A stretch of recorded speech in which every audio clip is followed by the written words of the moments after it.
Olá pessoal, meu nome é Márcio, mas antes vamos falar um pouco sobre a evolução da tinta desde os tempos até aqui. Sobre a história das tintas.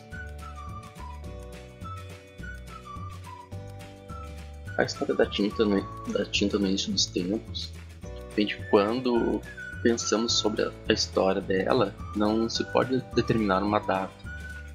Mesmo porque são muitos os exemplares de pinturas em cavernas com datas de milhares de anos. Os homens que viviam em cavernas para o abrigo e proteção, eles buscavam decorar o espaço com pinturas que basicamente contavam como foi o dia de caça e entre outros acontecimentos, uma espécie de diário. Nesse momento foi que a tinta surgiu, como um instrumento para expressar os sentimentos e pensamentos, além de ajudar a contar a história. A essas representações do dia a dia até hoje são conhecidas como arte rupestre, e acredita-se que os materiais usados nesses primeiros momentos eram látex de plantas, argila moída misturada com água e até mesmo sangue. Era uma técnica simples e as pessoas daquela época usavam os próprios dedos como ferramentas. Indo mais à frente sobre a história da tinta no Egito, a criação da tinta como uso de decoração costuma ser atribuída aos egípcios, pela sua cultura e prezava pela arte decorativa. Isso porque eles foram os primeiros povos a usar a tinta como variedade de cor e fabricavam as tintas com materiais encontrados nas regiões próximas. Os primeiros registros de pigmentos coloridos surgiram entre 8.500 a 5.800 anos antes de Cristo. Para ter cores adicionais, o povo egípcio importava a anileira, uma espécie de vegetal também conhecida como anileiro, ou pelo seu nome científico, Indigosfera anil. É usada como matéria-prima para obter o anil, e também importavam a garança, que é uma planta do Oriente Médio muito usada em tintura. A raiz dela era usada para fabricar pigmentos de cor rosa e vermelho. A primeira aparição do uso pelos egípcios como corante data do ano de 2500 anos antes de Cristo. Sobre a história da tinta para escrever. Nos registros históricos, a origem da tinta para escrita, eu estou falando da escrita de letras, como conhecemos hoje, não as imagens de cavernas dos símbolos rupestres, né? É desconhecida, mas se sabe que ela foi desenvolvida e aperfeiçoada pelos egípcios e pelos chineses, com manuscritos de 2500 anos antes de Cristo, que mostravam o uso da tinta nanquim pelo povo chinês. Mais precisamente, em 2607 anos antes de Cristo, ela foi criada com uma mistura de folhas de madeira de pinho, óleo e gelatina obtida da pele de animal, resultando em um líquido escuro e que era usado na marcação de pedras. Depois era transcrito para o papel. Algum tempo depois foram adicionados à mistura corantes naturais de minerais e plantas, mais tarde a goma, o sumo de noz e sais de ferro, tornando a tinta nanquim como conhecemos hoje. Como Roma está ligada ao desenvolvimento da tinta? Os romanos começaram a usar as tintas decorativas quando aprenderam a fabricar com os egípcios. Mais tarde, essa técnica foram usadas em pinturas artísticas e também para decoração. São encontrados exemplares desse tipo de pinturas nas ruínas de Pompeia, no século V a.C. Foi utilizado pela primeira vez o alvaríde.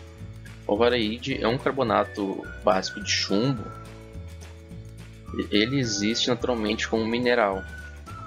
Por causa de sua opacidade e textura suave, ele era misturado com óleos secantes e usado como ingrediente para tintura à base de chumbo, mostrando que os romanos foram os primeiros povos a usar esse tipo de tinta com base metálica.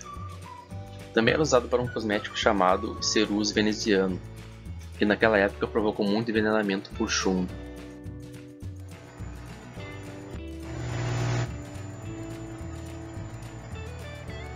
A evolução da tinta.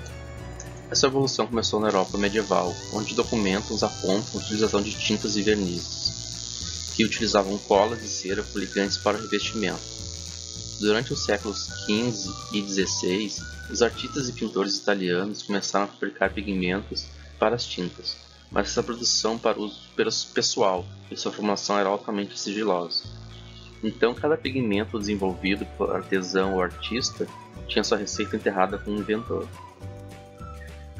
Já a expansão e produção em larga escala começou com o ápice da Revolução Industrial. Os fabricantes de tintas começaram a usar equipamentos mecânicos para a fabricação em larga escala, mas os fabricantes apenas preparavam as ferramentas para a fabricação. Quem compunha as próprias misturas eram os artistas. As primeiras fábricas de vernizes surgiram na Inglaterra em meados de 1790 e aos poucos os fabricantes foram introduzindo as primeiras tintas totalmente industrializadas no mercado. O desenvolvimento de novos equipamentos de fabricação facilitou a produção em larga escala. Com as duas grandes guerras houve um outro salto na tecnologia, e as tintas e seus substratos foram melhorando e passaram a atender a mais diversas aplicações, com opções repletas de cores e novas opções de vernizes, assim como a tinta para impressão. Como foi mostrado sobre a história da tinta para escrever, acredita-se que os chineses já usavam tinta para imprimir em blocos de madeira, muito antes da invenção da imprensa por Gutenberg. Mas foi com a invenção de Gutenberg que a tinta para escrita se tornou amplamente usada. A tinta era feita de óleo de linhaça fervido com resina, sabão e fuligem. Aos poucos ela foi evoluindo, e no século XIX passou-se a utilizar óleos sintéticos e resina para melhorar a qualidade da impressão. Hoje, cada processo de impressão específico requer uma tinta com características diferentes para atender o mercado. Por exemplo, a tinta para tipografia ela precisa ser pegajosa e viscosa para imprimir em uma superfície de relevo. Já as tintas para serigrafia precisam ser pastosas e amanteigadas para imprimir em uma larga variedade de superfícies, como plástico e vidro. Assim, os materiais utilizados hoje, existe uma enorme variedade de tintas para outras enorme variedade de aplicações, como uma grande variedade de componentes essenciais para fazer parte da tinta, como pigmentos, resinas, líquidos aditivos. A partir dessa mistura, é possível obter as mais variadas tonalidades para atender as mais diferentes superfícies. Assim, então, vamos aprender mais sobre um fundamento sobre tintas. Mais adiante, então, vamos falar sobre os fundamentos sobre tintas. A tinta é o nome dado a um produto usado para proteger da cor uma superfície ou um objeto, cobrindo com uma cobertura protetora e pigmentada. Ela consiste numa composição pigmentada, líquida, pastosa ou sólida, e quando aplicada numa superfície e seca, ela torna-se uma película sólida. Um dos componentes da tinta é o pigmento, um material sólido finamente dividido e insolúvel. Existem diversos tipos e são utilizados para dar cor, opacidade e outras características. Os pigmentos são usados tanto em tintas à base água como à base solvente. O dióxido de titânio é o principal pigmento branco e confere características como brancura excepcional na disposição da luz, poder de cobertura em tintas foscas e brilhantes, o uso de carga correta garante o espaçamento adequado das partículas de dióxido de titânio para evitar problemas de cobertura, e em tintas para exterior tem maior tendência à calcinação do que a maioria dos pigmentos coloridos. Os pigmentos coloridos proporcionam cor através da absorção seletiva da luz. Há dois tipos principais: pigmentos orgânicos, que é produzido industrialmente a partir de derivados de petróleo. Este elemento, por meio de processos físicos e químicos, é transformado em todas as cores que são utilizadas para as tintas, com cores mais brilhantes. Algumas são bastante duráveis no uso em tintas de exterior. Exemplos de pigmentos orgânicos são o azul, fitalo e o amarelo. Pigmentos inorgânicos é derivado dos óxidos de ferro e dióxido de titânio. São os produzidos industrialmente, com matéria-prima mineral podem ser encontrados na natureza ou feitos em laboratório. Geralmente são tão brilhantes quanto os orgânicos. São os pigmentos exteriores mais duráveis. Exemplos de pigmentos inorgânicos são o óxido de ferro vermelho e o óxido de ferro marrom e o óxido de ferro amarelo. Os pigmentos coloridos são combinados em dispersões líquidas chamadas corantes. Na indústria, os pigmentos de cor são usados na forma de pó, seco ou líquido. O pigmento reduz o brilho e o reflexo da tinta.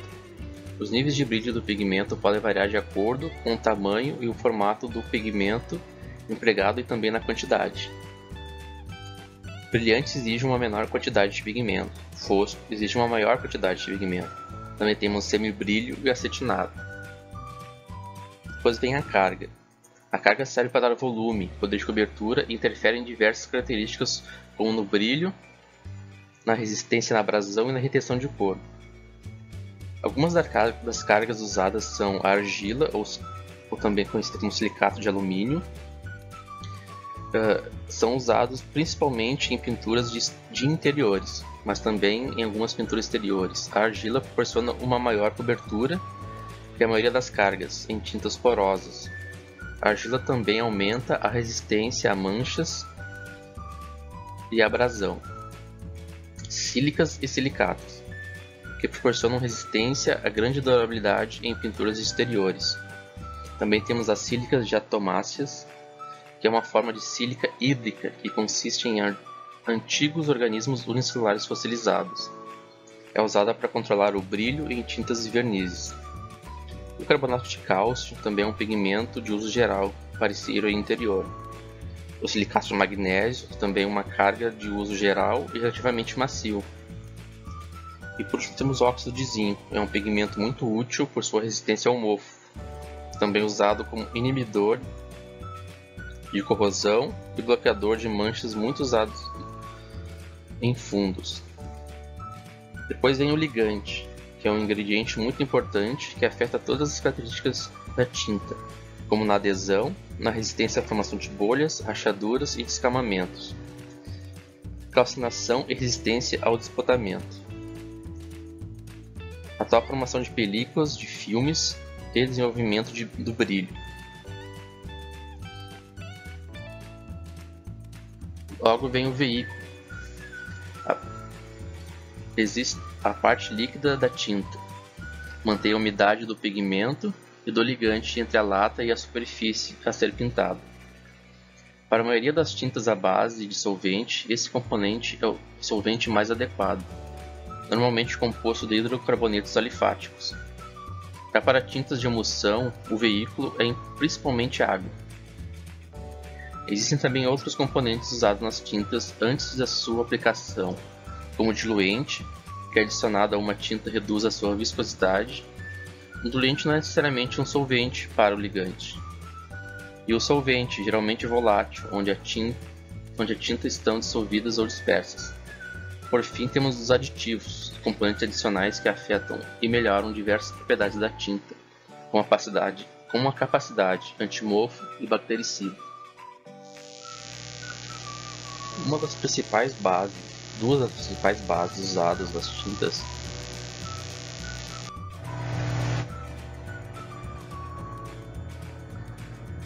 existem dois tipos principais de base de solventes: solvente base água e base óleo.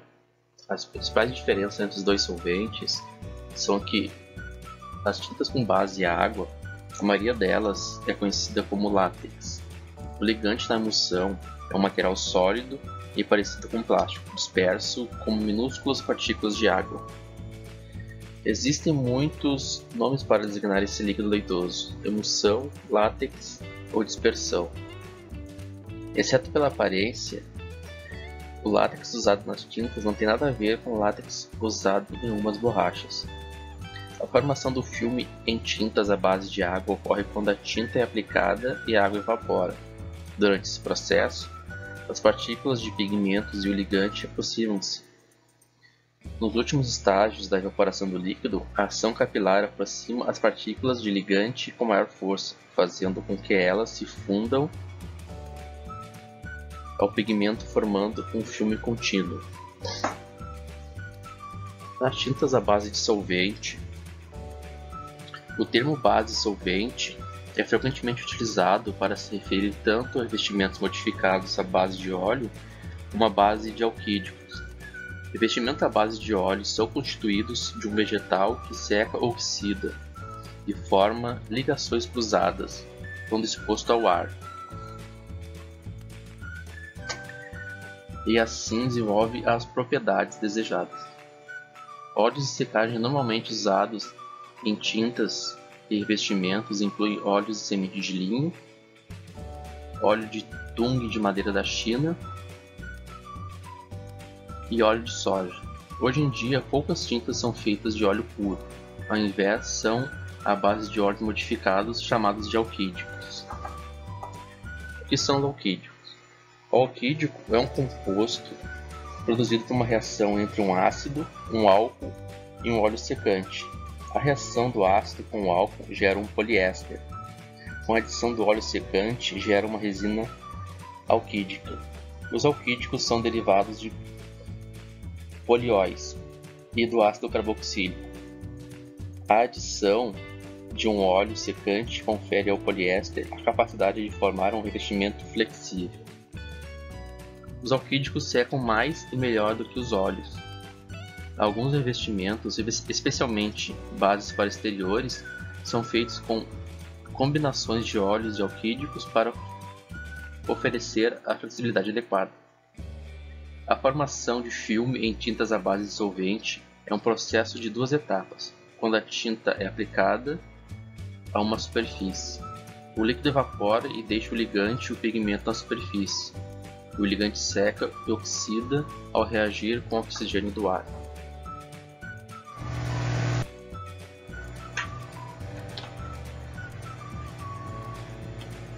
Tipos de tintas, vernizes e produtos similares. O constituinte de maior importância para as propriedades da aplicação, dureza e propriedades protetoras e outras características de durabilidade das tintas é o ligante. Esse componente faz com que as tintas sejam classificadas de acordo com o ligante usado.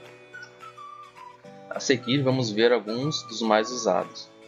Os ligantes conferem às tintas características como secagem ao ar ou oxidativas, secagem física ou evaporação de solventes, ou tintas curadas quimicamente, por exemplo em estufas.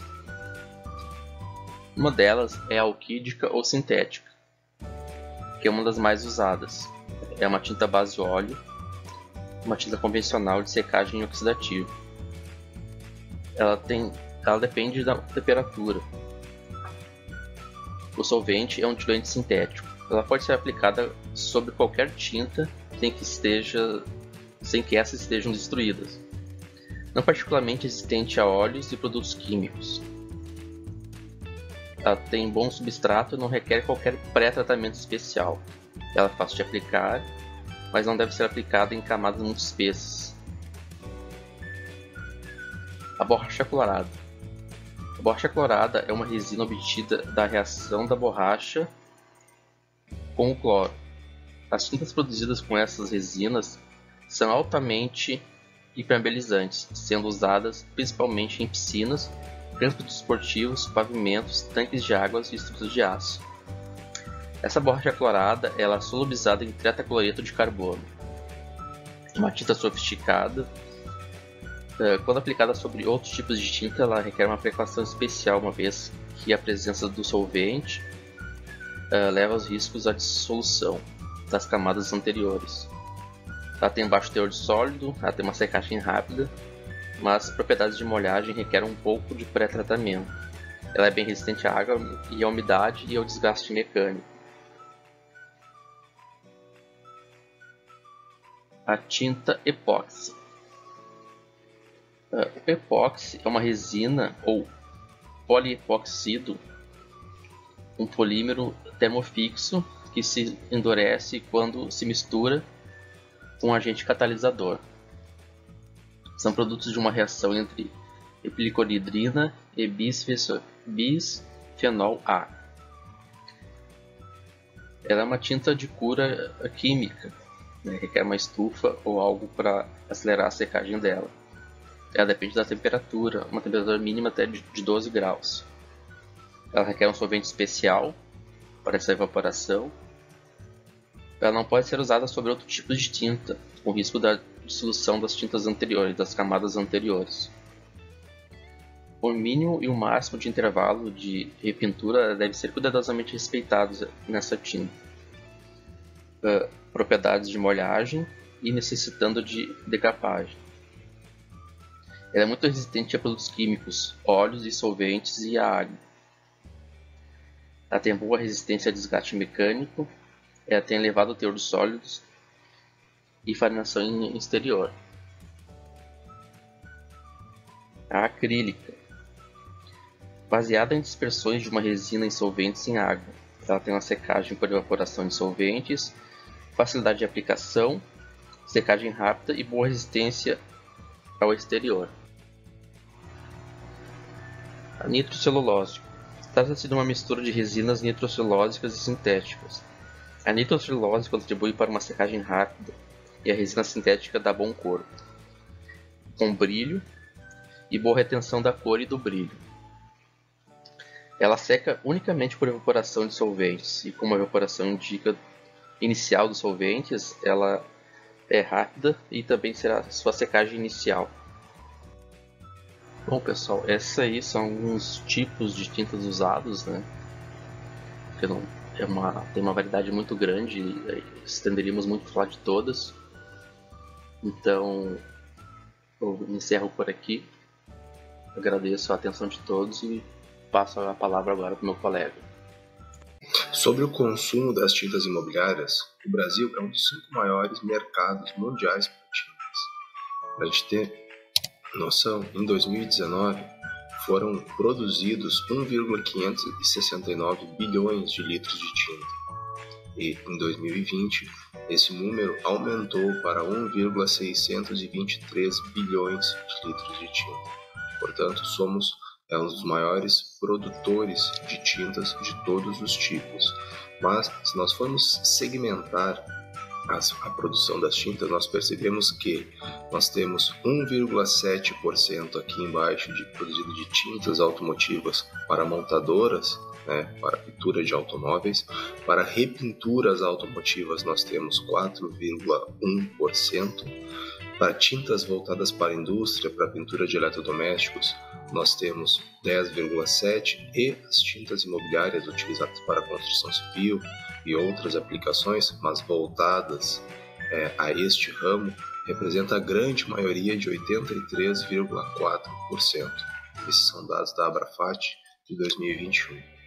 Aqui a gente percebe, quando olhamos o volume de tintas imobiliárias produzidas nos últimos 10 anos, no período entre 2010 e 2020, a gente percebe um grande crescimento, saltando de 1.083 para 1.354 milhões de litros de tinta produzidos anualmente.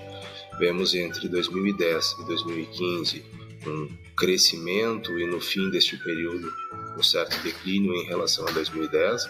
Depois, entre 2015 e 2016, um grande aumento, passando de 1.059 para 2.276, chegando em 2020 com a produção bastante elevada de 1.354, sempre recordando que destes percentuais, ou deste volume total produzido, em média 83% representa o consumo, a produção e, por consequente, o consumo de tintas imobiliárias. Nesse período da pandemia se pensou, principalmente em 2019, que haveria uma diminuição do consumo. Então, o que não aconteceu. Se imaginava, se esperava uma redução do consumo, pois as pessoas deixaram, naquele período de incerteza, ficaram durante algum tempo em home office, mas não aconteceu. Na realidade, nós tivemos um crescimento de 3,5% na produção, e isso resultou para 1,6 bilhões de litros de tintas produzidos. Aqui, segundo Luiz, Gornacchiori, que ele é presidente executivo da Abrafat, né, num depoimento, numa declaração dele, ele comentou que o fato das pessoas terem ficado em casa, né, e precisaram desenvolver suas atividades em home office, isso levou elas a reformar espaços, a mudar as características do ambiente, a deixar o ambiente mais bonito, ou até mesmo, né, o pessoal que não pôde trabalhar porque trabalhava de forma externa, acabou ficando mais tempo, pôde se dedicar aos seus serviços de casa, fazer alguma reforma, alguma benfeitoria que fosse necessária. Por isso, né, houve o aumento, embora se esperasse uma diminuição do consumo, por uma retração geral da economia, isso não aconteceu. Nós tivemos inclusive esse aumento de 3,5%. As tintas possuem finalidades, né, então elas têm diversas aplicações e nem sempre a aplicação mais convencional que a gente atribui a ela, ou a que vem na nossa cabeça em primeiro momento, que é a função estética, mas não é somente essa função. A tinta ela tem outras funções que a gente vai tratar a seguir. Ela tem a função estética, a própria mudança de cor no ambiente, isso nos ajuda a dar uma característica nova, dar uma vida nova para o ambiente, refletir um pouco da nossa personalidade, à medida que a gente utiliza uma roupa diferente, uma roupa com uma cor, uma roupa com outra cor, uma roupa mais colorida, uma roupa mais sóbria, isso também reflete um pouco da nossa personalidade. A função da tinta, né, nesse quesito estético, também traz essa mesma funcionalidade.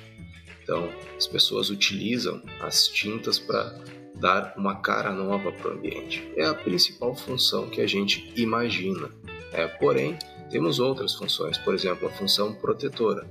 Ela, à medida que a gente aplica a tinta sobre uma superfície, a gente também aumenta a resistência à oxidação, a gente aumenta a proteção dela, o desgaste, principalmente em tintas para áreas externas, para proteção de metais, de grades, portões, de madeiras, a gente ajuda a conservar, aumenta então a resistência daquele elemento. Não é à toa também que se utiliza a pintura com tintas especiais em cascas de navios, por exemplo, para inibir um pouco do desgaste, né, do casco, fazendo com que ele dure mais tempo. Então, temos a função também protetora.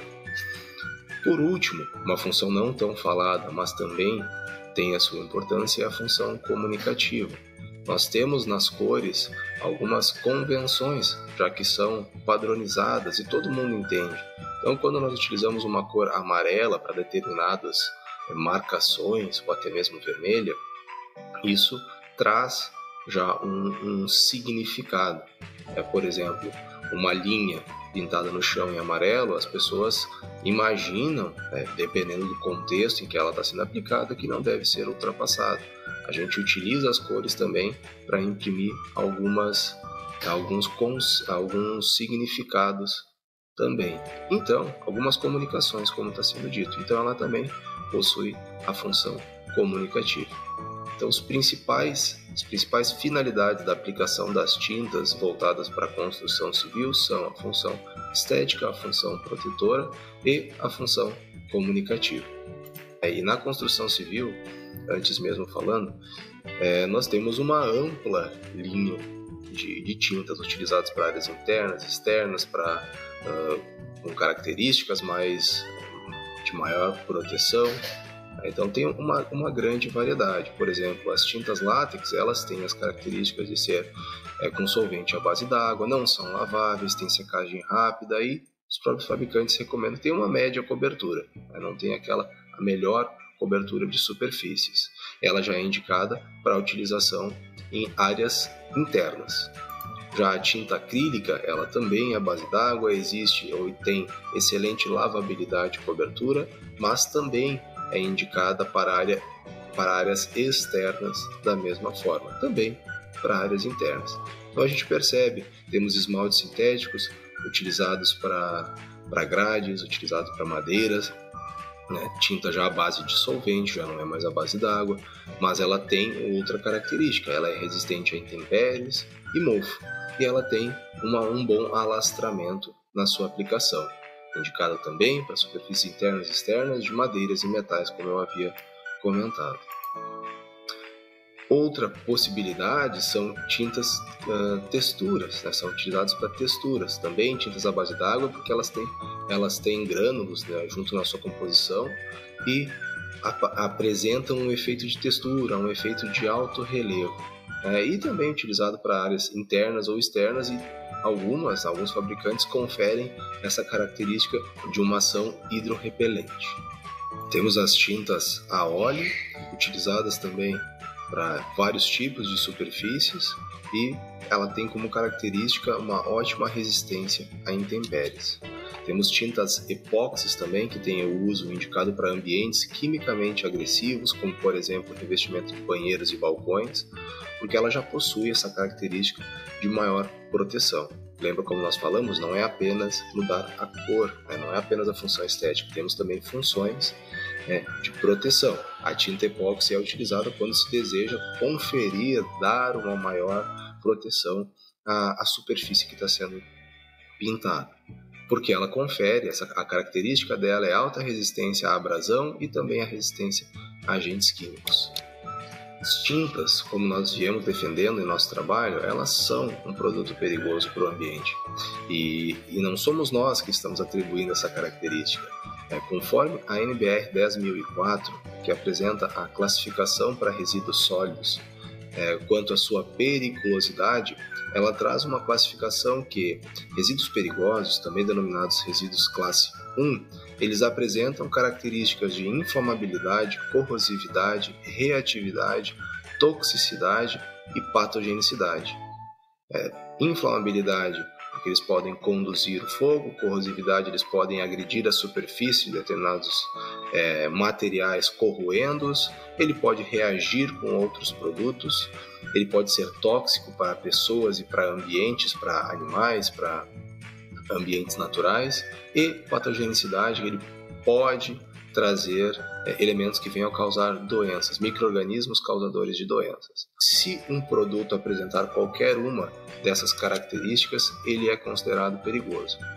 A maioria das tintas, elas possuem elementos tóxicos e, dependendo de qual for o solvente, apresentam características inflamáveis.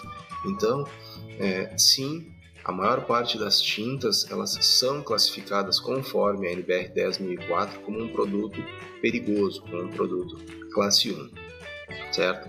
Então, pela composição das tintas é que nós conseguimos identificar se elas têm características, se ela tem componentes perigosos, e como deve ser o gerenciamento deste produto durante o seu uso, e até mesmo nos dizendo como deve ser realizado o descarte.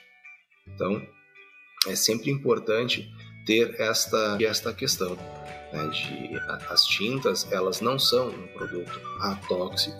Elas, por mais que as embalagens digam que é 100% atóxico, que é ecologicamente correto, a gente deve ter uma consciência de que, pela composição, existem características na composição do produto que podem sim trazer perigos se descartados de forma inadequada.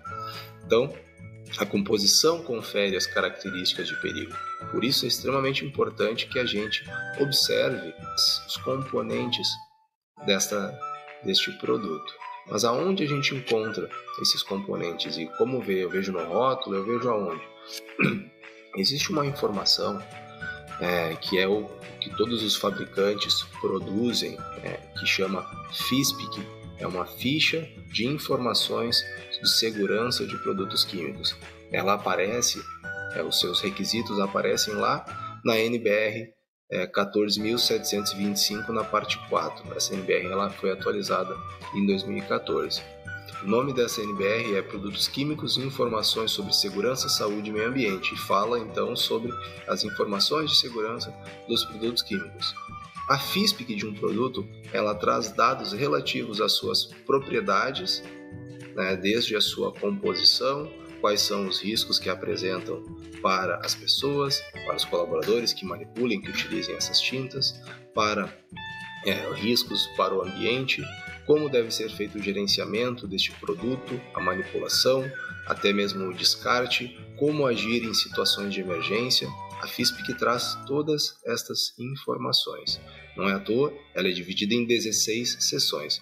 Toda FISPIC ela deve seguir, desde 2014, este padrão, com as 16 seções na mesma ordem, para que qualquer pessoa que a manuseie encontre as mesmas informações da forma na mesma ordem.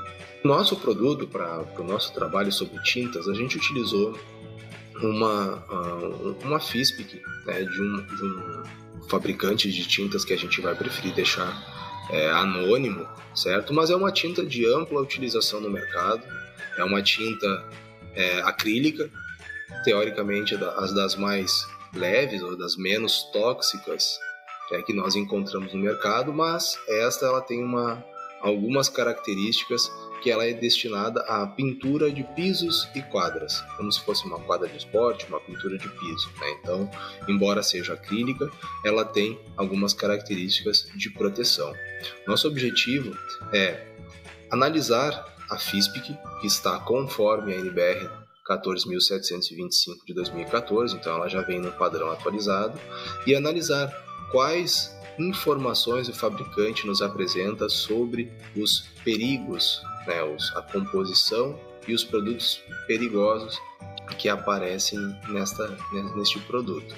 Aqui a gente verifica que o principal uso recomendado é uma linha imobiliária, então comprado em uma loja de materiais de construção por qualquer pessoa, e aqui justifica a nossa preocupação, porque se qualquer pessoa pode comprar, qualquer pessoa deve saber como proceder com o descarte adequado, né, para não vir a gerar nenhum tipo de contaminação ambiental. Então, o primeiro item da FISPIC, a gente não vai trazer todos eles, mas o primeiro fala, então, a identificação do produto e da empresa. A gente preferiu preservar o nome do fabricante, como eu havia dito, mas todas as FISPICs iniciam, então, no item 1, a identificação do produto e da empresa. Lá no item 3, aparece, então, a composição e as informações sobre os ingredientes. Ele informa que a natureza química é uma tinta, o tipo de produto é uma mistura e dentro da composição existem alguns ingredientes que conferem essa característica perigosa. Entre eles nós temos o nitrito de sódio, que tem uma concentração entre 0,05 a 0,15%, o nonilfenol 9,5%, que também tem a mesma concentração entre 0,05% a 0,15%. Temos o carbendazim, que aparece na concentração de 0,03% a 0,9%, e o diuron também apresenta a mesma concentração que o carbendazim. A gente vai explicar um pouquinho melhor sobre cada um deles, né? O nitrito de sódio ele tem a fórmula química NaNO2 e é utilizado, ele tem uma ampla aplicação na indústria para diversas situações, é utilizado como fixador de cor e para preservativos em carnes, frios, peixes, produtos farmacêuticos, na fabricação de corantes e preparação de dióxido nítrico também. Nas tintas, ele tem uma função de inibidor de corrosão. Então aqui a gente apresenta, né, a fórmula e a forma com que os átomos estão ligados ali formando a cadeia. Outro produto é o nonilfenol, então ele é utilizado como um emulsionante, umectante e dispersante à base d'água. Nas tintas ele tem a função de dispersante de pigmentos e emulsionante e também umectante. A sua fórmula química é C19H32O3 e apresenta, então nós trouxemos para ilustrar esta cadeia. O carbendazim ele é utilizado como um fungicida e tem como a sua característica, com a sua fórmula química, o C9H9N3O2. Então ele é um fungicida sistêmico utilizado para aplicação de diversas culturas, e aqui a gente começa a perceber a sua aplicação. Se ele é um fungicida utilizado para aplicação de controle, né, de fungos em culturas de alimentos, ele está nas tintas também. Uma concentração pequena, como nós havíamos dito, mas a utilização desses fungicidas, destes produtos, são as que conferem novas propriedades para aquela tinta, por exemplo, uma tinta antimofo. E por fim, o diuron é um herbicida, um algicida, a sua função nas tintas, e tem a sua fórmula C9H10Cl2N2O, conforme o arranjo, né, espacial aí dos átomos com as suas ligações, nos mostra então que a utilização, embora seja também amplamente utilizado como um herbicida no controle de plantas daninhas, gramíneas, folhas largas, ele nas tintas aparece ali como um algicida, né, trazendo essa propriedade que a tinta acaba recebendo também. No item 12 da FISP, que aparecem algumas informações ecológicas sobre ecotoxicidade, sobre persistência e degradabilidade, sobre potencial bioacumulativo, sobre a mobilidade no solo. A gente concentrou esses 4 principais componentes, o carbendazim, o diuron e o nitrito de sódio. Eles aparecem algumas pequenas concentrações de doses, né, que podem então, por exemplo, só para ilustrar, o CE50 é a concentração para produzir 50% do seu efeito. Qual a concentração necessária para que esse produto atinja 50% do seu efeito? E o CL50 é a concentração letal média para levar à morte 50% dos indivíduos. Ou seja, são realizados testes de ecotoxicidade com estas espécies, né? Então alguns crustáceos, peixes, algas verdes, Daphnia magna e outros, para entender como é o comportamento, qual o efeito tóxico que esse produto tem, e até mesmo, se descartado de forma adequada, ele pode trazer esses impactos ambientais. Então aqui a gente vê alguns um pouco mais, né? Vamos principalmente no diuron e o nitrito de sódio, ele tem, se nós atingirmos 8,2 miligramas por litro, a gente pode levar até 50% da morte dos indivíduos. Ou seja, esse produto, ele embora tenha uma toxicidade pequena, mas se houver o grande descarte, assim, todas as pessoas descartarem tintas de formas inadequadas, isso pode ter um efeito persistente, ele não tem uma boa biodegradação no ambiente. Inclusive comenta, é esperado que o produto apresente persistência e não seja rapidamente degradável. Portanto, ele persiste no ambiente. Se todos fizerem esse descarte inadequado, a concentração nos corpos hídricos vai aumentar. Aumenta e, por consequência, nós temos esses efeitos tóxicos esperados. A própria FISP que traz informações sobre a destinação final dos produtos, seja da lata, mas também dos resíduos de tinta. Então, quais são os métodos adequados recomendados pelo próprio fabricante para a destinação final do produto? E aqui ele comenta que o tratamento e a disposição devem ser avaliados especificamente para cada produto, seguindo a Lei Nacional 12.305 de 2010, que trata da Política Nacional de Resíduos Sólidos, que a partir de lá, então, ela obrigou que todos os fabricantes façam o descarte, ou que haja mecanismos de descarte adequado para todos os resíduos, né? Aqui, com os restos do produto, sobras, com borras de tinta, com resíduos que tenham ficado secos, né, com tintas que tenham ficado secas, se recomenda a manter os restos do produto nas embalagens originais devidamente fechado. O descarte deve ser sempre realizado conforme estabelecido pelo produto. Mas aqui nós não temos informações efetivas, só diz que não deve ser descartado, deve ser mantido na lata fechada. Mas vai se fazer o quê? Vai guardar em casa? Então, ou vai diluir para botar dentro do ralo da pia, ou vai botar no vaso do banheiro. A nossa preocupação é orientar formas adequadas de fazer o descarte. As tintas descartadas de forma inadequada no ambiente, elas resultam em impactos ambientais. Dependendo da composição das tintas, alguns produtos causam impactos ambientais. Por exemplo, produtos que tenham óleos na sua composição, eles inibem, à medida que aumenta a sua concentração, impedem a transferência de oxigênio com o corpo hídrico. Isso prejudica a quantidade de oxigênio dissolvido e inviabiliza, então, para a fauna daquele ambiente. Outras tintas que possuem solventes mas que não são à base de água, né, solventes à base de hidrocarbonetos, eles são tóxicos para organismos aquáticos. Outras tintas, e todas as tintas possuem pigmentos, né, algumas possuem a presença de metais pesados, que também são tóxicos para os organismos.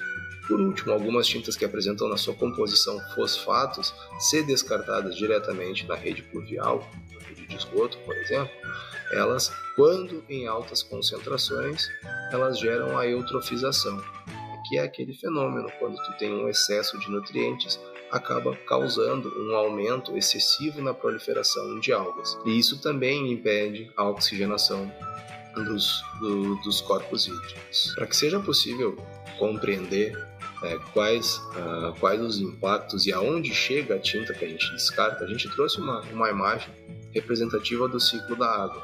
E aqui eu comento que os restos de tinta, de verniz e solventes, eles podem ser absorvidos pelo solo ou atingir as águas subterrâneas, contaminando o lençol freático.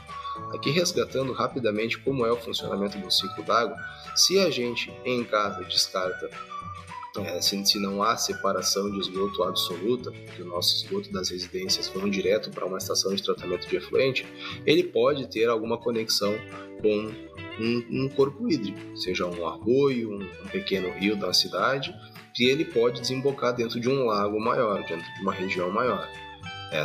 Na natureza, toda a água que nós possuímos ela está conectada, né, pelos diversos estágios por onde ela passa.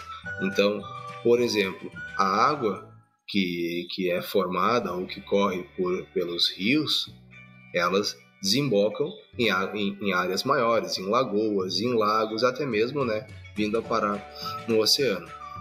Nós também temos águas subterrâneas, são reservas de águas que ficam confinadas no subsolo. Se nós fizermos o descarte das tintas diretamente sobre o solo, a própria água da chuva ela pode gerar a infiltração, ou favorecer a infiltração da tinta e vir a contaminar as águas subterrâneas que nós temos. Isso também, assim como, né, se for descartado diretamente nos corpos hídricos, ela gera uma contaminação da água superficial.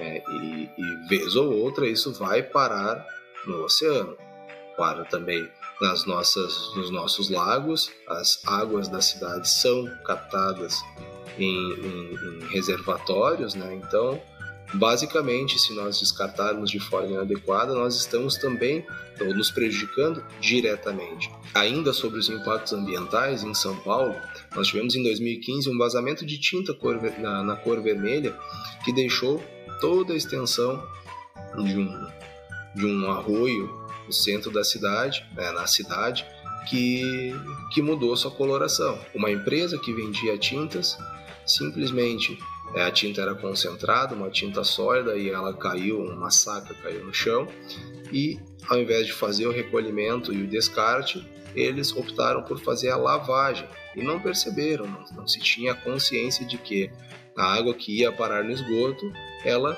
desaguava aqui nesta vala, né? É um arroio, mas também nós tivemos um rio então na cidade que ficou totalmente pintado de vermelho pelo despejo.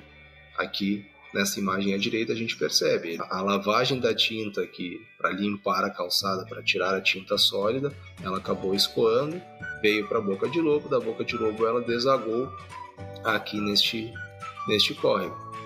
E simplesmente toda a água do córrego ficou aí por um bom tempo com uma cor vermelha, o que assustou as pessoas, e inclusive a Companhia de Meio Ambiente de São Paulo, a CETESB, foi avaliar esse episódio de poluição ambiental, porque para avaliar quais seriam os impactos negativos gerados por essa contaminação e qual a consequência, se haveria risco de morte, né, para os próprios peixes. Agora, sobre como descartar as tintas, a gente inicia perguntando qual o resíduo mais fácil de gerenciar? Aquele que dá menos dor de cabeça, dá menos preocupação, que envolve menos custos para ser descartado? Para a resposta dessa pergunta, a gente recorre à Política Nacional de Resíduos Sólidos, onde no artigo 7º apresenta qual é a hierarquia do gerenciamento de resíduos que deve ser obrigatoriamente seguido. A política incentiva inicialmente a não geração de resíduos, depois a redução na geração desses resíduos, depois a reutilização para resíduos que são gerados, mas que se busca ainda uma reutilização dentro do ambiente, dentro das casas, dentro das indústrias. Posteriormente, reciclagem desses resíduos para que eles possam ser reincorporados no processo produtivo ou até mesmo formados novos produtos. O tratamento desses resíduos sólidos para aqueles que não são possíveis reciclar, reutilizar, reduzir e, por fim, realizar a disposição final ambientalmente adequada. Ou seja, qual o resíduo mais fácil de gerenciar? Aquele resíduo que não existe. Então, se nós direcionarmos todas as nossas ações, os nossos esforços para não gerar resíduos, essa é a melhor forma de gerenciá-los, não gerando-os. Nem todos os resíduos não são possíveis gerar. A gente aqui está falando sobre tintas. Então, de repente, não devo pintar a minha casa, não devo pintar a parede. Não é isso que a gente está dizendo. Por exemplo, aqui a gente está trazendo 7 passos para evitar, ou como descartar ou evitar até mesmo a geração desses resíduos.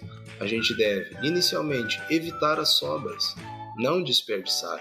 Então, buscar calcular exatamente a quantidade de tinta que vai ser necessário para o ambiente, sem comprar em excesso, sem gerar tinta em excesso, para que não seja, para que não acabe ficando tintas ali sem utilização. Não foi possível, acabou gerando um consumo excessivo, busca a utilização de uma outra forma. Pinta um outro ambiente, dá alguma outra aplicação para ela, utiliza a tinta para um outro espaço. Não é necessário, tu não consegue mais ficar com ela, doa a tinta para alguém que precisa, seja para uma escola, para uma instituição, alguém que precise.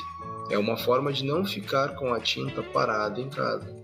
Aqui o quarto item, inclusive, recomenda isso. Não fique com a tinta por muito tempo. Os solventes, eles acabam evaporando. E aí a tinta seca e não tem mais utilização. O quinto passo fala sobre as embalagens plásticas ou as latas de aço de tinta, que são 100% recicláveis. Então, ao atender os 4 passos iniciais, e a gente não gerando nenhum tipo de tinta, tendo consumido todo o produto, a gente deve lembrar que as embalagens das tintas são recicladas. O sexto, a gente também deve buscar cada vez mais produtos que sejam atóxicos. Embora eu tenha dito lá no início, que as composições sempre apresentam algum pequeno risco, algum pequeno perigo, mas os fabricantes estão a cada dia buscando novos produtos para que essas tintas sejam menos tóxicas, seja para a gente, seja para o ambiente. Ainda tenham as suas características de proteção, mas que sejam menos tóxicas. E por último, priorizar fabricantes que realizem a logística reversa. A logística reversa foi um instrumento criado lá na Política Nacional de Resíduos Sólidos, onde os fabricantes destes produtos devem criar canais para que os resíduos gerados pelo consumo desses produtos ou pós-consumo retornem às empresas de uma forma a evitar ou minimizar a geração de resíduos sólidos. Por exemplo, ter a reciclabilidade das latas e das embalagens plásticas e até mesmo conseguir reutilizar restos de tintas que não tenham sido aproveitadas. Então, à medida que a gente priorize a compra de fabricantes que adotem a logística reversa, a gente já está pensando no ato da compra também no descarte deste resíduo. Existe um programa em nível nacional, chama Programa Prolata, que desde 2012, então, ele tem como objetivo realizar a logística reversa das embalagens, as latas de aço das tintas.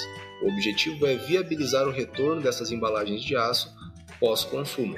No Rio Grande do Sul, agora em 2021, o Ministério Público ele incentivou que a Prefeitura de Porto Alegre aumentasse, juntamente com o programa Prolata, eles ampliassem a coleta de embalagens de tinta para incentivar a logística reversa, para aumentar a quantidade de latas de tinta que retornem para as empresas, para que elas façam o gerenciamento adequado dos seus resíduos. Então, para concluir nosso trabalho, nós fizemos um apanhado histórico das tintas desde o surgimento e aplicação com o passar da história. Mostramos a composição das tintas, sobre as características perigosas que algumas tintas possuem, e todos os impactos ambientais que podem ser gerados caso o descarte seja inadequado. Mostramos sobre os impactos ambientais e também alguns passos para que a gente faça o descarte correto e o gerenciamento adequado das tintas que sejam produzidas. O mais importante é que a gente multiplique esse vídeo para que todas as pessoas tenham conhecimento que, mais ou menos, as tintas possuem algum risco e, se descartadas de forma inadequada, elas podem causar impactos ambientais, seja para as pessoas, os próprios ambientes, os rios, lagos e os animais que ali habitam. Então nós devemos sim utilizar as tintas, elas têm as suas funções que são indispensáveis para a nossa sociedade, mas precisamos ter consciência que a utilização deve ser feita de forma adequada, consciente. Essas foram algumas das referências que nós utilizamos no trabalho, principalmente as informações da Associação Brasileira de Fabricação de Tintas.